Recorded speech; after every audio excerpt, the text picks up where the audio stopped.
Assalamualaikum warahmatullahi wabarakatuh. Alhamdulillah wa syukurillah wa ni'matillah la haula wa la quwata illa billah. Asyhadu an la ilaha illallah wa asyhadu anna Muhammadan abduhu wa rasuluh. Allahumma shalli ala Muhammad wa ala ali Muhammad kama shallaita ala Ibrahim wa ala Ibrahim innaka Hamidum Majid.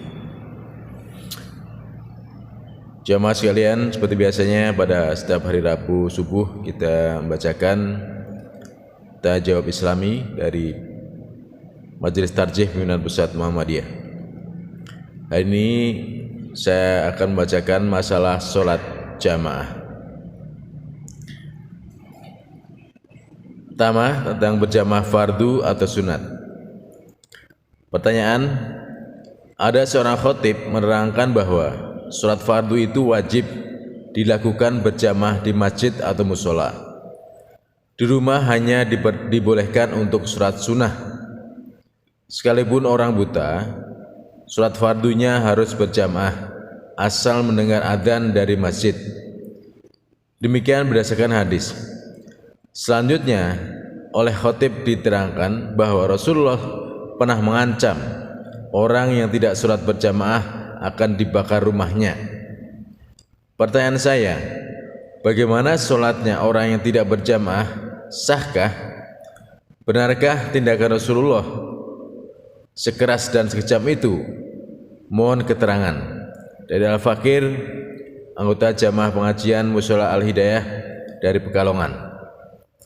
Jawaban, mengenai sah tidaknya sholat fardu tidak berjamaah, tidak terdapat perbedaan dalam arti sah melakukannya. Yang menjadi perbedaan pendapat adalah melaksanakan sholat fardu itu wajib berjamaah atau tidak. Sebagian ada yang menyatakan wajib dan berdosa bagi yang tidak melaksanakannya. Sebagian lagi menyatakan berjamaah itu tidak wajib. Dengan sendirinya, kalau tidak wajib hukumnya mengerjakan hukum mengerjakan sholat berjamaah. Kalau tidak mengerjakan sholat berjamaah tidak berdosa. Segolongan ulama lagi ada yang menyatakan fardu kifayah.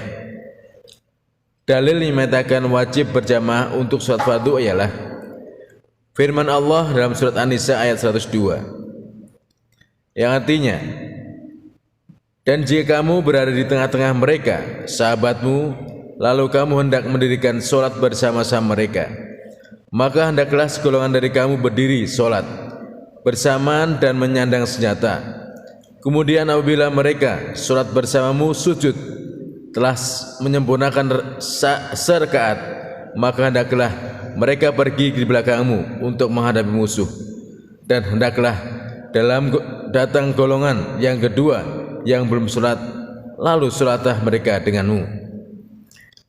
Dengan ayat tersebut dapat dipahami wajib melakukan sholat berjamaah, bahkan dalam keadaan perang sekalipun jamaah harus dilakukan, seperti perintah ayat tersebut.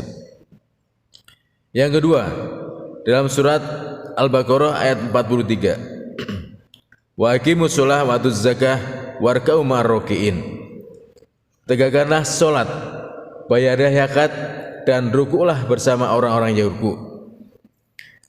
Maksudnya rukuk ialah sholat, sedang rukuklah bersama orang yang rukuk ialah sholat bersama dengan orang lain atau berjamaah. Dasar yang ketiga, hadis riwayat Muslim dan dari Abu Hurairah menerangkan bahwa seorang yang buta yang tidak mempunyai pembimbing untuk menuntun ke masjid datang pada Nabi dan minta agar ia diberikan rukhsah atau keringanan untuk melakukan sholat di rumah. Maka Nabi pun memberikan rukhsah itu. Tapi setelah orang itu berpaling, beliau pun memanggil dan bertanya, hal tasma'ud tidak? Qala na'am qala fa'ajib. Apakah kamu dengar panggilan adzan itu? Orang itu berkata, ya. Maka Nabi pun berkata, penuhi panggilan itu. Dari hadis ini difahami bahwa sholat berjamaah itu wajib melihat sampai orang buta pun harus memenuhi panggilan azan. Sekolah ulama menyatakan bahwa sholat berjamaah itu adalah sunnah atau bukan wajib, dan alasan sebagai berikut. Yang pertama, hadis muttafaqun alaih dari Ibnu Umar. Sholat berjamaah lebih tinggi 27 derajat dibanding sholat sendirian. Hadis riwayat muttafaqun alaih. Dari hadis di atas ditunjukkan kelebihan sholat berjamaah dari sholat sendirian. Tidak menunjukkan tentang kewajiban melakukan sholat berjamaah. Dalam hadis di atas menunjukkan bahwa sholat sendiri dapat mendapat pahala juga, hanya lebih sedikit, tidak sebanyak sholat berjamaah. Maka karena mendapat berpahala berarti bukan sesuatu yang tidak boleh dikerjakan. Karena tidak boleh dikerjakan tentu dilarang, dan bagi yang mengerjakan tentu akan tidak diterima dan tidak pula mendapat pahala. Yang kedua, hadis riwayat Bukhari Muslim dari Abu Hurairah. Salat berjamaah lebih tinggi 27 derajat dibanding salat sendirian di rumah atau di pasar. Hadis yang ketiga dari At-Tabrani dari Abdullah bin Sarjis. Apabila sholat salah seorang dari kamu sekalian di rumah, kemudian masuk ke masjid dan mendapatkan orang banyak mengerjakan sholat, maka hendaklah sholat beserta mereka sebagai nafiah. Hadis tersebut menurut Zaid bin Aswad terjadi ketika haji wada. Rasulullah beserta sahabat sholat subuh.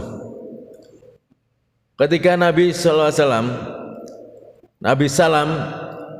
melihat ada dua orang yang di luar masjid tidak melakukan sholat, maka Nabi memerintahkan agar dua orang itu datang kepadanya dan menanyakan alasan tidak melakukan sholat dengan mereka. Dijawab bahwa kedua orang itu telah melakukan sholat di kendaraannya. Maka Nabi menyatakan demikian dengan kata bait diganti rihal, seperti riwayat Ahmad dan At-Tirmizi. Nabi mengakui sahnya sholat kedua sahabat itu di rumah atau di kendaraan dengan menganjurkan untuk melakukan berjamaah, menunjukkan keutamaan sholat berjamaah. Yang keempat, hadis riwayat Bukhari dan Muslim dari Abu Musa. Sungguhnya pahala sholat lebih besar ialah sholat yang dilakukan di tempat yang lebih jauh perjalanannya. Kemudian yang lebih jauh lagi, dan orang yang menunggu sholatnya berjamaah bersama imam mempunyai pahala yang lebih besar dari yang melakukan sendirian kemudian tidur. Hadis riwayat Bukhari Muslim.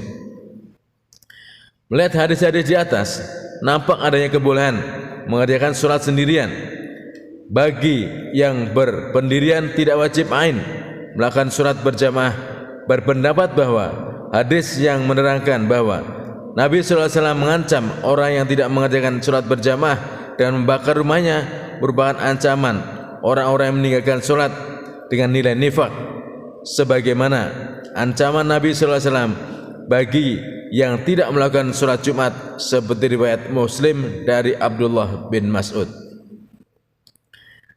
Dari semua dalil yang dimukakan, baik yang mewajibkan maupun yang tidak mewajibkan sholat berjamaah, menurut cara jamak dan taufik, dapat diambil pengertian bahwa sholat berjamaah adalah wajib kifayah. Berarti kalau suatu kampung ada yang melakukan sholat berjamaah, sudah menggugurkan kewajiban seluruh warga kampung. Hanya saja sholat berjamaah tetap merupakan anjuran yang perlu mendapatkan perhatian kita semua. Demikian yang bisa kami sampaikan. Lebih kurang mohon maaf. Assalamualaikum warahmatullahi wabarakatuh.